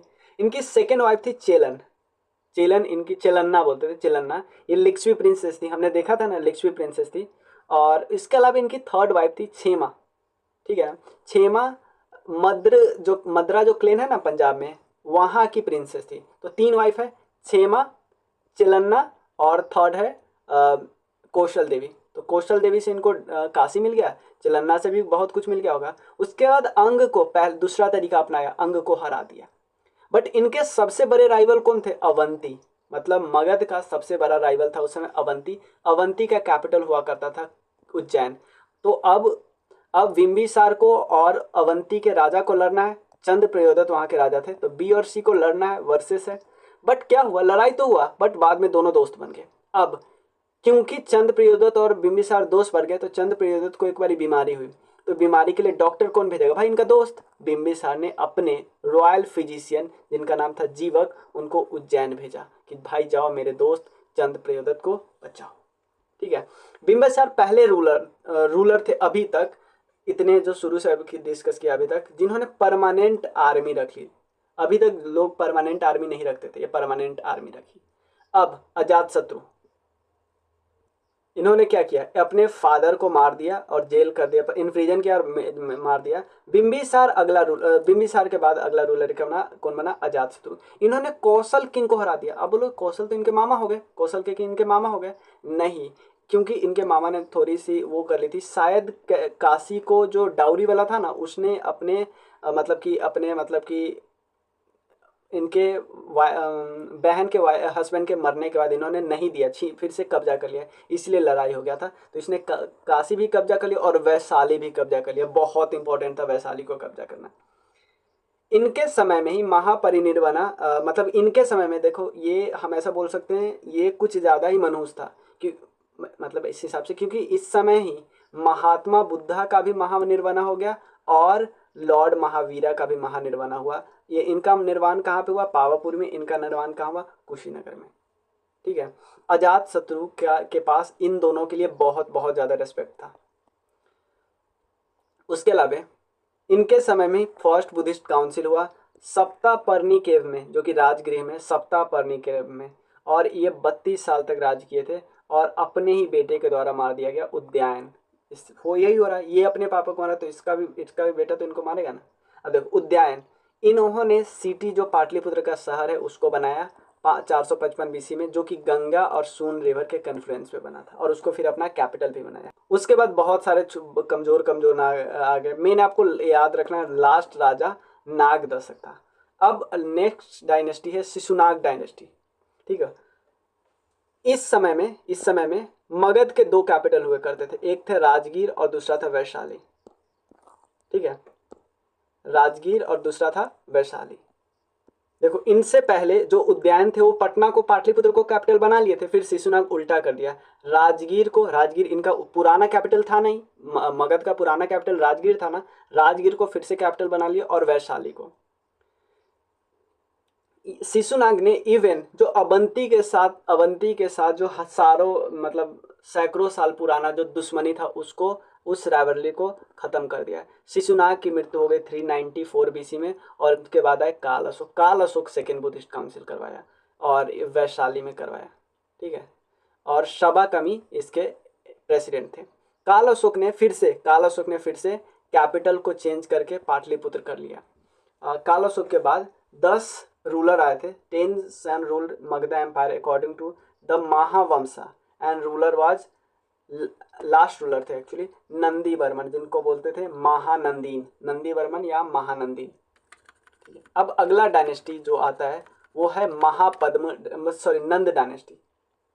नंद डायनेस्टी के पहले राजा थे महापद्मनंदा, ठीक है ना, महापद्मनंदा। इन्होंने नंद डायनेस्टी बनाई थी, बट किसको हरा के? महानंदीन को हरा के, ठीक है ना। महानंदीन को नंदी वर्मन भी बोलते थे। देखो इनको महापद्मा या महापद्मापति किस में डिस्क्राइब किया गया है? पुराण में। इन्होंने एकराट की का उपाधि हासिल कर लिया था, एकराट। उसके बाद ही वॉज ऑल्सो कन्फर्ड, इनको उग्र सेना भी कहा जाता है। महाबोधि वंश में इनको उग्र सेना भी कहा जाता है, ठीक है ना। उसके बाद इसके आगे 9 राजा थे, सब उतना ज़्यादा इंपॉर्टेंट नहीं है, बट एक ध्यान रखना, धनानंद। धनानंदा ये लास्ट रूलर हुआ करते थे नंदा डायनेस्टी के। एलेक्जेंडर के कंटेम्प्रेरी आपसे पूछा जाए तो धनानंद है। एलेक्जेंडर जब अटैक किया तो धनानंद मगध के रूलर थे। और धनानंद को ग्रीक क्या रेफर करते हैं? इनको ग्रीक, इनको क्या बोलते हैं? ग्रीक बोलते हैं इनको अग्रमेज जेंड्रमेज, ठीक है ना, ये याद रखने लायक नहीं। नेक्स्ट क्या है? मौर्यन पीरियड की बात करते थे। अब बहुत बड़ा बन गया है मौर्यन, ठीक है। सबसे पहले राजा के हुए थे मौर्यन डायनेस्टी के, वो थे चंद्रगुप्त मौर्य। इन्होंने अपने मेंटोर चाणक्य या कौटिल्य जी की हेल्प से लास्ट नंदा रूलर था धनानंद, उनको डिथ्रोन किया, ठीक है। मत्स्य पुराण और मुद्रा रक्षसा ये बोलता है कि जो चंद्रगुप्त मौर्य था, इनकी माँ का नाम था मूरा, जो कि एक शूद्र वुमेन थी और नंद डायनेस्टी के कोर्ट में रहती थी। तो मतलब इनको क्या बोला जाता है कि ये शूद्र थे। मतलब मूरा जो इनकी माँ थी, ठीक है, वो शूद्र वुमेन थी नंदा के कोर्ट में। और उसके अलावा मुद्रा रक्षक इनको क्या बोलते थे? वृषाल बोलते थे। मुद्रा रक्षक इनको क्या बोलते थे? वृषाल, ठीक है। उसके अलावा बुद्धिस्ट ट्रेडिशन में इनको बोला जाता है कि ये मौर्य क्षत्रिय क्लेन के बिलोंग थे। कई जगह पे ये लिखा है कि ये चंद्रगुप्त मौर्य को, कई जगह पे ये मत्स्य पुराण और मुद्रा रक्षसा में ये बात लिखा है, लेकिन बुद्धिस्ट ट्रेडिशन में इनको बोला जाता है कि मौर्य क्षत्रिय क्लैन थे, मतलब इनको भी क्षत्रिय बताया जा रहा था। उसके अलावा इन्होंने लड़ाई की थी सेलुकस निकोटर के साथ। सेलुकस निकोटर अलेक्जेंडर के जनरल थे। ऑब्वियसली सेलुकस की हार हुई, तो सेलुकस ने अपने एम्बेसडर मेगास्थनीज को इनके कोर्ट में भेजा, ठीक है ना। और मेगास्थनीज अपनी एक किताब लिखते इंडिका। इंडिका में मौर्यन के बारे में बहुत कुछ लिखते हैं, उनके अर्बन एडमिनिस्ट्रेशन के बारे में बताते हैं। मेगास्थनीज के बारे में बताते हैं, मेगास्थनीज के बारे में कि इनके पास 6 लाख का इन्फेंट्री था, 30,000 का कैवेलरी था, 9,000 एलिफेंट थे। मतलब ये पैदल होते 6 लाख, घोड़ा वाला 30,000 और 9,000 के वाला हाथी वाला। मौर्यन एडमिनिस्ट्रेशन इन पाटलिपुत्रा वो 30 मेंबर के काउंसिल के द्वारा गवर्न किया जाता है। 30 मेंबर में टोटल 6 कमेटी थी। हर कमेटी में कितने कितने लोग होंगे? 5-5 लोग होंगे। पाटलिपुत्र को क्या रेफर किया था? पाटलिपुत्र को क्या बोला जाता है? पालीवोथरा। उसके बाद ये मतलब कि इनके जो पॉलिटिकल एडवाइजर थे चंद्रगुप्त मौर्य के, चाणक्य जी, इन्होंने किताब लिखी अर्थशास्त्र, पूरी तरह से गाइड करते थे इनको। जैन सोर्स, एक जैन सोर्स है परिशिष्ट पर्वन, उस सोर्स में जिक्र किया गया है, उसमें बोला गया कि चंद्रगुप्त मौर्य जी बाद में अपने एंड ऑफ द लाइफ में जैनिज्म को उन्होंने फॉलो किया था और अपना गद्दी छोड़ दिया था। गद्दी किसको दे दिया था? अपने बेटे बिंदुसार को। बिंदुसार, देखो बिंबिसार जो थे हरेंक डायनेस्टी, ये बिंदुसार है। और फिर वो श्रवण बेलगोला गए थे जैन मॉन्क के साथ और अपने आप को स्टार्व हिमसेल्फ टू डेथ, जो निर्वाण हासिल करना होता है ना, अपने आप को भूखे शरीर त्याग देना। अब इनके बेटे आते हैं बिंदुसार, ठीक है ना। ये इन्होंने अपने एम्पायर को बहुत ज़्यादा फैलाया। देखो नॉर्थ में हिमालय, ईस्ट में इन्होंने आसाम तक फैलाया, वेस्ट में पाकिस्तान से भी बियॉन्ड बलूचिस्तान और इवन अफगानिस्तान तक फैलाया, ठीक है। बिंदुसार के कई सारे नाम हैं, कई सारे इनको बोला जाता है। ग्रीक लेखक इनको, जैसे ग्रीक लेखक इनको क्या बोलते हैं? सबसे बोलते हैं अमित्रोचैट्स, यानी अमित्र घात। उसके अलावा और क्या बोला जाता है? एलिट्रोचैट्स, ठीक है, ये ग्रीक राइटर लोग बोलते थे। मैंने आप अमित्र घात याद रखना, वो काफ़ी है, इतना ठीक है, डिफिकल्ट नाम नहीं आएगा। उसके बाद वायु पुराण में इनको क्या बोला जाता था? मुद्रासार बोला जाता है वायु पुराण में। उसके अलावा जैन लिटरेचर में इनको क्या बोला जाता था? सिंगसेन और विंदुपाल, सिंगसेन और विंदुपाल। और उसके अलावा जैन टेक्स्ट का एक कथा है राजवल्ली कथा, उनमें उनको सीमसेरी बोला जाता था। सबसे पहले अब याद रखो, ग्रीक में उनको अमृत घाट बोला जाता था, अमृत घाट घाट। वायु पुराण में मुद्रासार। उसके अलावा जैन लिटरेचर में उनको सिंघसेन, बिंदुपाल। उसके अलावा उनको राजूवल्ली कथा बोला जाता था, राजूवल्ली कथा में उनको सीमसेरी बोला जाता था। देखो अब उसके बाद दो और राजा थे, जिस तरह देखो चंद्रगुप्त मौर्य के समय में मेगास्थनीज आए थे एम्बेसडर बन के किसी देश के। ये भी इनके समय में कौन आए थे? सीरिया के राजा एंडीचुस ने किनको बोला? डेमाइकस को भेजा। क्या बोला? डेमाइकस को बोला अपना राजदूत बना के कि जाइए बिम्बिसार के दरबार में। उसके बाद मिस्र के राजा थे, इजिप्ट के राजा थे Ptolemy two Philadelphus, Ptolemy two Philadelphus. इन्होंने डायनेसियस को भेजा। तो एक किन्होंने बोला? डायमेकस को भेजा, एक डायनेसियस को भेजा। डायनेसियस कहाँ से आए? मिस्र से आए। डायमेकस कहाँ से आ गए? सीरिया से आ गए। इन्होंने आजीविका को सपोर्ट किया, याद रख लेना। अब अशोका द ग्रेट इनको बोला जाता है। अब देखो अशोका के बारे में बोला जाता है कि इनको थ्रोन गद्दी इनको पापा से मिला 273 बीसी में, बट ये लगभग 4 साल तक अपने भाइयों लोग को मारते रहे। दीपवंशा और महावंशा में ये जिक्र किया गया है कि इन्होंने अपने 99 भाई को मारा था गद्दी पे बैठने के लिए। एक भाई को छोड़ दिया था जिसका नाम था तिस्सा, ठीक है ना, तिस्सा या बीता शोका, ठीक है, ताकि to become a modern king, मतलब सब सारे 99 भाई को मार दिया ताकि खुद राजा बन सके। इनका जो एम्पायर था ना बहुत फैल गया था। नीचे अगर जाए तो चोला और पांड्या को छोड़ दिया जाए तो इसके ऊपर और हिमालय तक, कश्मीर में और नेपाल में हिमालय तक, इवन नॉर्थ ईस्ट तक फैला था। उसके बाद अशोका ने कलिंग की लड़ाई लड़ी। देखो 273 में इनके पापा ने सौंप दिया, 4 साल तक भाइयों से लड़ाई लड़ी। उसके बाद लगभग 8 साल बाद ही ये इनको कलिंग से लड़ाई हुई। कलिंग से जो लड़ाई हुई वो किस मेजर एडिक्ट में लिखा हुआ है? मेजर एडिक्ट नंबर 13 में लिखा हुआ है, ठीक है। उसके बाद हाथी गुफा एक इंस्क्रिप्शन है। कहाँ पे हाथी गुफा इंस्क्रिप्शन? शिलालेख कहाँ पे है? उड़ीसा में है। इसमें लिखा हुआ है कि एक बहुत भयंकर वॉर हुआ था जिनके बाद इनका मन बदल गया, इनका माइंड बदल गया कि अब लड़ाई नहीं करना है। कलिंग वॉर के बाद इन्होंने बुद्धिज्म को अपना लिया और बुद्धिस्ट मॉन्ग, कौन से बुद्धिस्ट मॉन्ग ने इनको इन्फ्लुएंस कर दिया? उपागुप्ता ने। और उसके बाद इन्होंने धम्म अशोक, मतलब इनको धम्म अशोक बोला जाने लगा, ठीक है, धम्म अशोक। क्लियर ना? कि अब सबसे पहले इनको लिखना है कि पहले देखो 99 भाई को मारा, 8 साल बाद कलिंग को लड़ाई किया, जो कि मेजर एडिक्ट नंबर 13 में लिखा हुआ है। बट हाथी गुफा इंस्क्रिप्शन में लिखा हुआ है कि भाई इनको ज्ञान की प्राप्ति हुई, बट ये नहीं लड़ना चाह रहे थे। अब इन्होंने बुद्धा धर्म को अपना लिया। कौन से बुद्धिस्ट मॉन्क ने इनको इन्फ्लुएंस किया? उपागुप्ता ने। और उनके बाद इनका नाम पड़ गया धम्म अशोक। इनका कई और है, कई सारे एडिक्ट में इनका नाम मिलता है, देवाम प्रिया और या प्रियदर्शी, देवाम प्रिया या प्रियदर्शी। उसके बाद एक इंस्क्रिप्शन है जिसका नाम है भाबरू इंस्क्रिप्शन। भाबरू इंस्क्रिप्शन में इनको बोला गया कि ये मगध के राजा थे, भाबरू इंस्क्रिप्शन में। उसके बाद थर्ड बुद्धिस्ट काउंसिल इन्होंने ही करवाया। पाटलिपुत्र में प्रेसिडेंट कौन थे? मोगालीपुत्र टिस थे प्रेसिडेंट। उसके बाद बुद्धिज्म को इन्होंने श्रीलंका में, साउथ ईस्ट एशिया में, वेस्ट एशिया में, मेडिटेरेनियन यूरोप में हर जगह फैलाया। बट अशोका के डेथ के बाद मौर्यन एम्पायर धीरे धीरे डिक्लाइन करने लगा।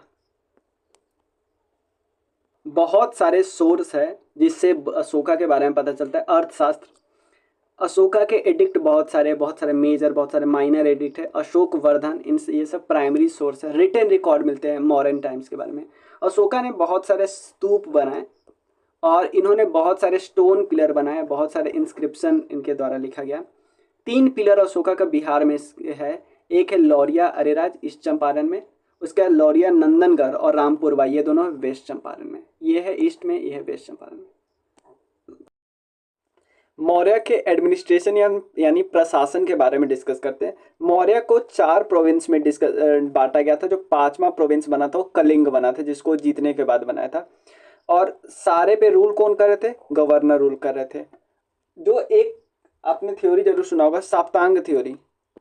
अब देखिए चाणक्य जी ने क्या दिया था? साप्तांग थ्योरी दिया था। एक चीज याद रखो, यहाँ पे चाणक्य जी ने क्या दिया है? साप्तांग थ्योरी। ये कंफ्यूज नहीं होना। एक और चीज़ दिया गया है इनके द्वारा, मेगास्थनीज के द्वारा, 7 कास्ट के बारे में बताया गया है, वो अलग है। सप्तांग थ्योरी चाणक्य जी के द्वारा दिया गया वो अलग है, और एक 7 कास्ट बताया गया वो अलग है। तो सबसे पहले जो सप्तांग थ्योरी दिया है उसमें कौन कौन है, कि पूरे किंगडम को 7 एलिमेंट में डिवाइड किया, वहां 7 जाति है। 7 एलिमेंट कौन कौन है, एक स्वामी है यानी राजा किंग, अमात्य मिनिस्टर, जनपदा यानी पीपल, दुर्ग फोर्ट, कोस कोस मतलब जहां पे पैसा होता है ट्रेजरी, बाला मीन्स आर्मी, मित्र मीन्स एलाई। उसके अलावा जो महामात्य होते थे, हमने यहाँ पे देखा जो महामात्य, महामात्य क्या होते हैं, ये महामात्य या तीर्थ जो होते हैं 18 तीर्थ, इनको as a minister, head priest, commander in chief, crown prince, ये सब अपॉइंट किया जाता था, और इनको जो सैलरी मिलती थी ना, सिल्वर कॉइन के रूप में मिलती थी। जो मिलिट्री ऑर्गेनाइजेशन था, मिलिट्री क्योंकि एक पार्ट मिलिट्री भी है, वो किसके कंट्रोल में था, किनके कंट्रोल में था, सेनापति के, सेनापति में। और उसके अंदर बहुत सारे डिफरेंट विंग्स हुआ करता था, जैसे मान लो कैवेलरी वाला विंग होगा, एलिफेंट वाला अलग विंग होगा, ये सब।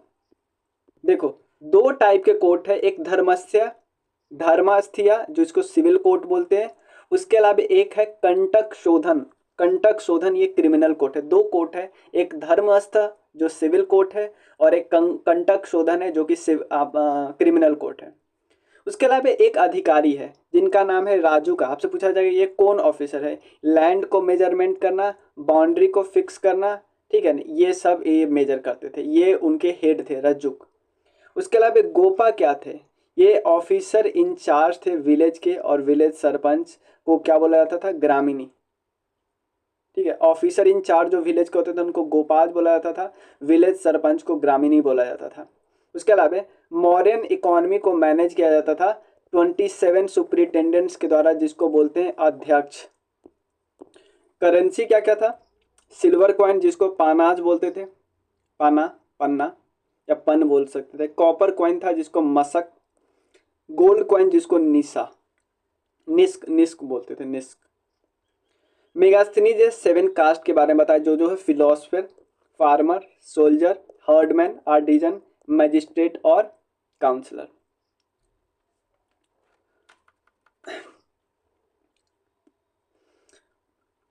देखो जो वायसराय थे तोशाली के और उज्जैनी के, जिनको कुमार बोला जाता था, किसके हिसाब से पता चला, कलिंग रॉक के हिसाब से पता चला। बट सुवर्णगिरी जो था ना, सुवर्णगिरी, उनके वायसराय को आर्यपुत्र बोला जाता था, सुवर्णगिरी के को आर्यपुत्र, और यहाँ पे जो तोशाल और उज्जैनी के कुमार बोला जाता था। मौर्य के आर्ट एंड आर्किटेक्चर की बात करते हैं। सबसे पहले मॉडर्न एक प्लेस मिला कुम्हरार में, 80 पिलर हॉल है, ये तो हमको पता है। उसके बाद जो पिलर जो मिलता था मॉडर्न में वो बहुत फाइनेस्ट अच्छे से बनाया गया था। उसके अलावा 2 टाइप के स्टोन वहाँ पे मिलते थे, एक टाइप का क्या नाम है, supported red and white sandstone, एक तो पहला टाइप हुआ रेड एंड व्हाइट स्टोन का मिलता था। उसके अलावा एक जो होता था ना महीन दाना वाला कठोर भूरे रंग का बलुआ पत्थर, जो हार्ड भूरे रंग का बलुआ पत्थर बट उसका महीन दाना वगैरह होता था, उससे बना होता था। और ये पिलर दिल्ली, इलाहाबाद, रूमिनदेई, सांची और सारनाथ में मिला है। उसके अलावा यक्ष की 2 प्रतिमाएं मिली है, यक्ष की 2 प्रतिमाएं मिली है। एक का नाम है स्टैचू ऑफ चौरी, ठीक है, यक्ष की 2 स्टैचू, और उसके अलावा statue of chauri bearer of Yakshini, यानी चौरी वाहक याक्षिनी की भी स्टैचू मिला है, ये दीदारगंज से। तो बस याद रखना याक्षिनी की स्टैचू दीदारगंज बिहार से। बहुत सारे स्तूपा बनाए बट उसमें से बहुत सारे डिस्ट्रॉय कर दिया गया है फॉरेन इन्वेजन के द्वारा।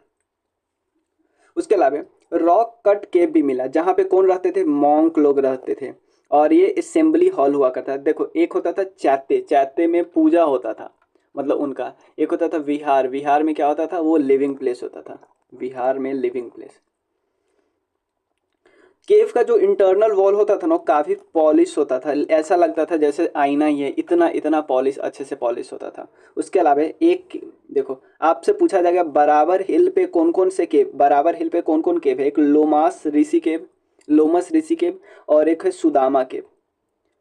ये केव डेडिकेटेड बाय अशोका के द्वारा डेडिकेट किया गया, और दशरथा के द्वारा। किसके लिए? आजीविका के लिए। अशोका और दशरथ ने बनाया है। अशोका के पोता थे दशरथ, उन्होंने आजीविका को समर्पित किया था। मेगास्थनीज ने मॉडर्न सोसाइटी को 7 कास्ट में डिवाइड किया था, और जो साप्तांग थ्योरी थी वो चाणक्य ने दी थी, याद रखना है।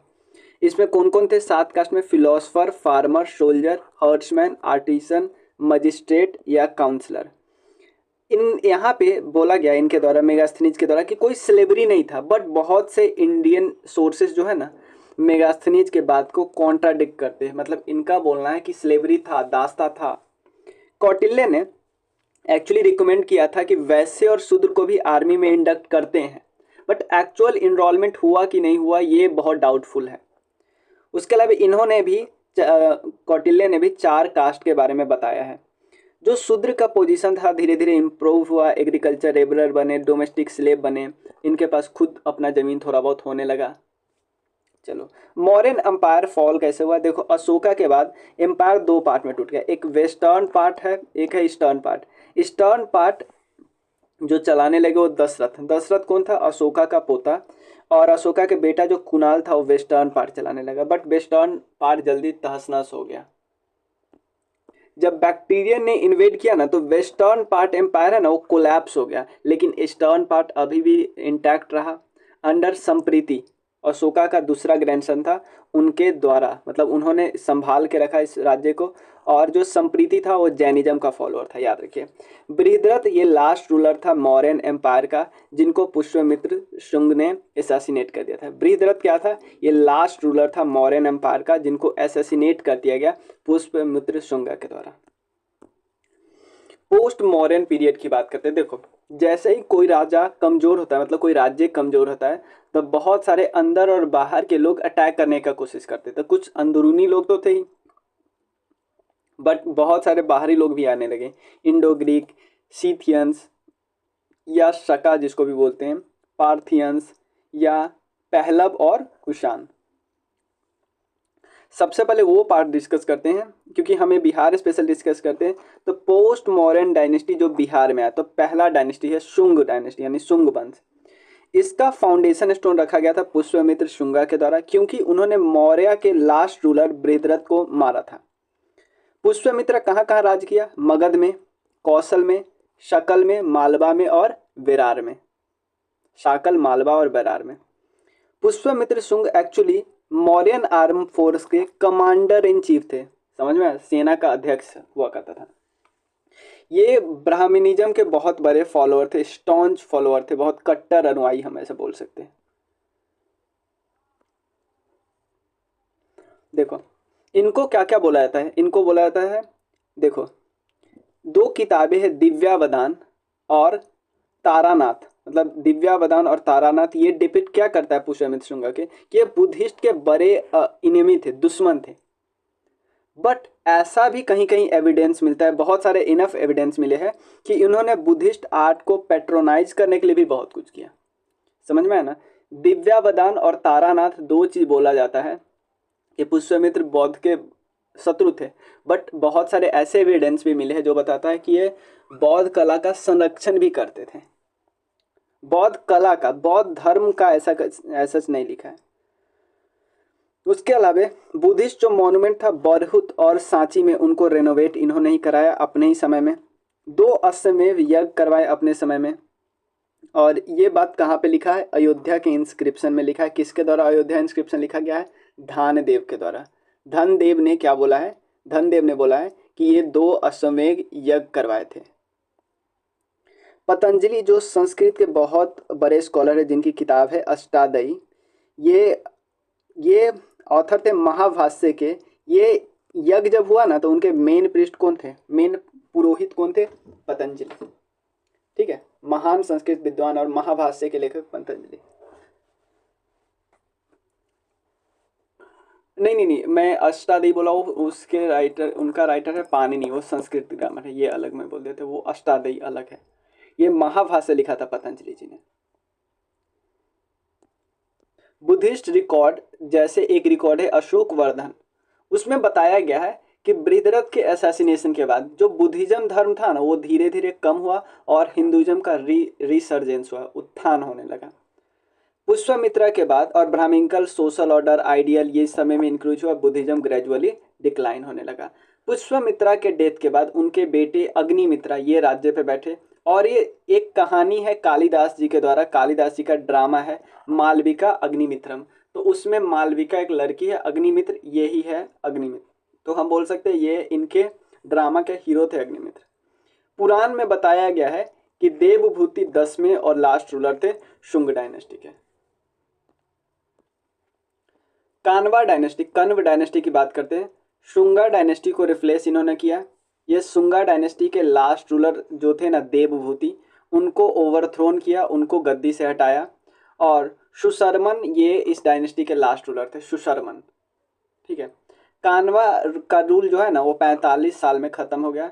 इसके बाद एक डायनेस्टी आई सातवाहन डायनेस्टी, जो कि डेक्कन प्लेटू वाले रीजन से थी। तो ये बिहार में आया नहीं। अब बिहार में जो आया उसको कुषाण बोलते हैं। कुषाण का जो एरा है ना उसको डिस्कवर किया गया मगध रीजन से, और इसमें कब 1st सेंचुरी एडी के आसपास में। कुषाण रूलर कनिष्क, इसने पाटलिपुत्र पे अटैक किया था। ठीक है ना, पाटलिपुत्र उस समय मगध का कैपिटल हुआ करता था। He took along with his the famous Buddhist monk अश्वघोष के साथ गए थे। और बाद में कुषाण के डिक्लाइन के बाद लिच्छवी के द्वारा इस रीजन को रूल किया जाने लगा। बहुत सारे क्वाइन कुषाण डायनेस्टी का कहाँ पे मिलता है, चिरांद में, बक्सर में, बोधगया में, वैशाली में और कुम्हरार में। इन्होंने ही 4th बुद्धिस्ट काउंसिल करवाया था। गुप्ता एम्पायर ये मौर्य के बाद वो पहला एम्पायर था जिन्होंने पूरे इंडिया को एकीकृत करना शुरू किया, यूनिफाइड एडमिनिस्ट्रेशन में लाना शुरू किया। देखो अब क्वेश्चन उठता है दोनों में डिफरेंस। एक मेजर डिफरेंस था, गुप्ता का एडमिनिस्ट्रेशन काफी ज्यादा डिसेंट्रलाइज था, बट मौर्यन एडमिनिस्ट्रेशन काफी ज्यादा सेंट्रलाइज था। एक सेंटर पावर हुआ करता था राजा, बट गुप्ता में बहुत सारे ऐसे बटे हुए थे। गुप्ता प्रोविंस में बटा था, प्रोविंस को फर्दर डिस्ट्रिक्ट में, उसके अलावा विलेज में डिवाइड किया जाता था। ठीक है, मतलब काफी ज्यादा पावर डिवाइडेड था, डिसेंट्रलाइज था। श्री गुप्ता को पहला किंग बोला जाता है गुप्ता डायनेस्टी का। इन्होंने एम्पायर को स्टैब्लिश किया था 275 BC में, 275 AD में, याद रखना है। और इनिशियली बहुत छोटे एरिया में, जैसे नॉर्थ बंगाल और साउथ बिहार का छोटा सा एरिया वहाँ पे। उसके बाद आए थे घटोत्कच। घटोत्कच ने अपने फादर को सक्सीड किया और these 2 kings together ruled around the region of Magadha. ठीक है, और उसके बाद ये जो थे ना ये सबऑर्डिनेट थे लेटर कुषाण के। अब देखो ये दोनों अभी तक मेन और राजा वाला वो उपाधि नहीं मिला था, जैसे महाराजा धीराज वाला उपाधि नहीं मिला था। महाराजा धीराज वाला जो पहला उपाधि मिला था ना वो चंद्रगुप्त वन को मिला था। चंद्रगुप्त वन कौन थे, घटोत्कच के बेटे थे, और ये पहले इंडिपेंडेंट रूलर बने थे गुप्ता एम्पायर के।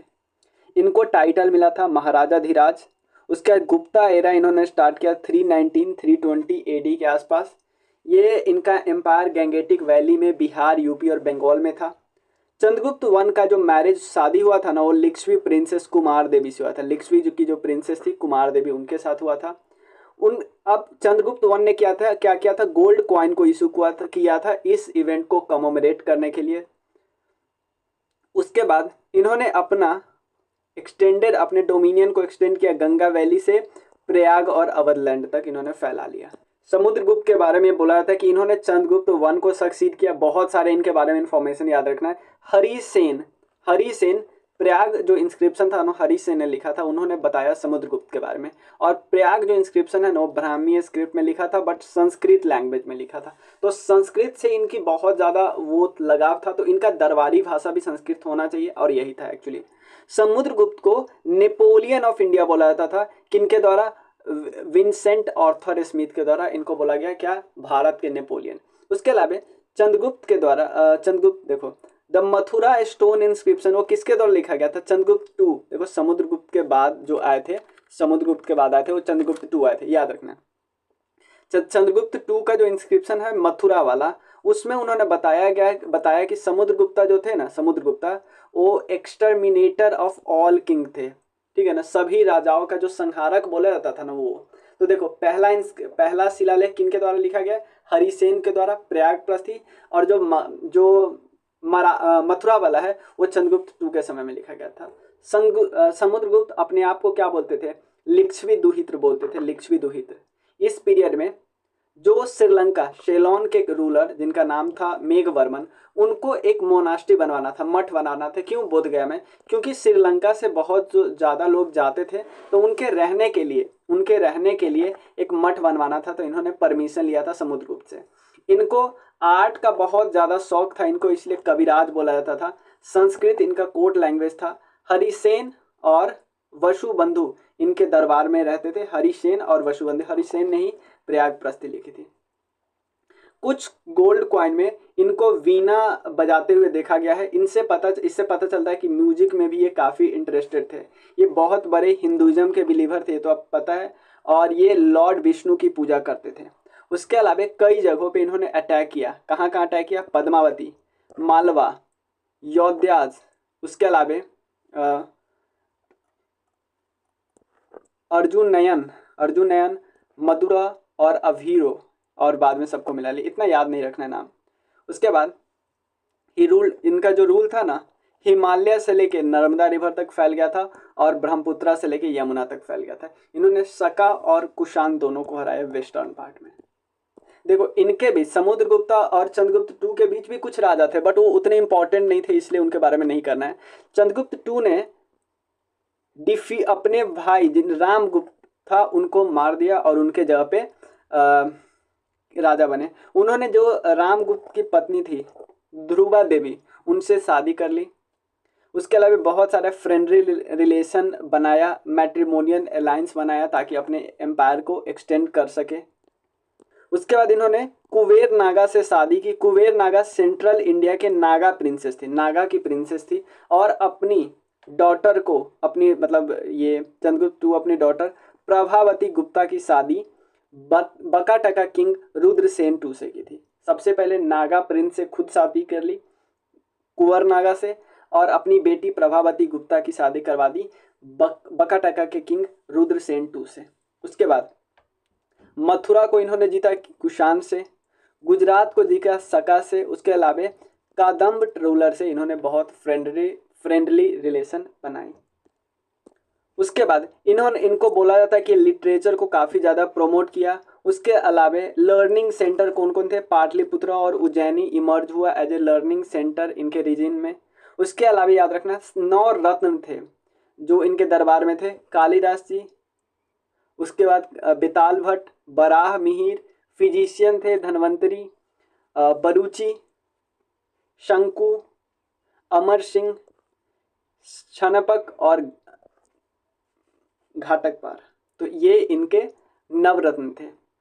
फाहियान इनके दरबार में आए थे, चंद्रगुप्त टू के दरबार में, और बुद्धिज्म को पढ़ने के लिए, और पाटलिपुत्र में रहे थे।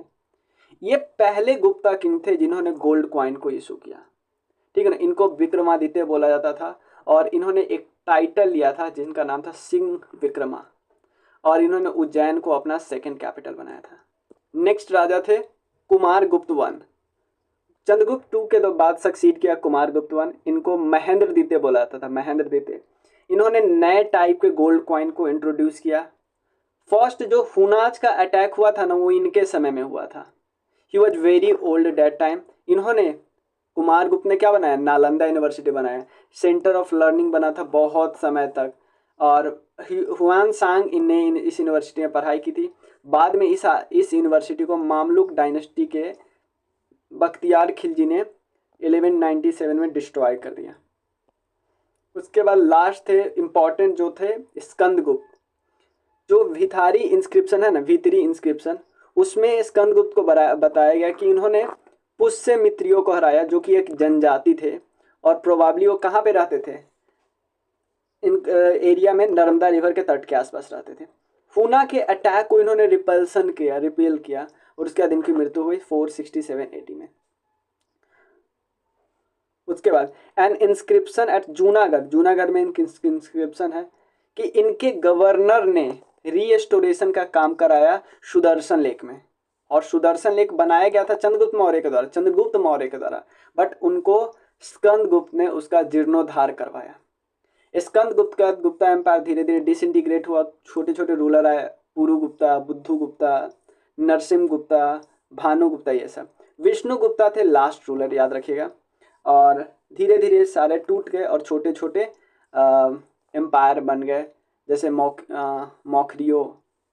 ठीक है, ये था। इस वीडियो में हमने पूरा का पूरा एंशिएंट हिस्ट्री डिस्कस कर लिया बिहार से रिलेटेड। इससे ज़्यादा आपको नहीं करने की ज़रूरत है। अब हम नेक्स्ट वीडियो में बिहार के मध्यकालीन इतिहास डिस्कस करेंगे, फिर मॉडर्न। ज्योग्राफी हम लोग ऑलरेडी एक वीडियो में डिस्कस कर चुके हैं, और उसको हम क्या कर लेंगे, इकट्ठा कर देंगे।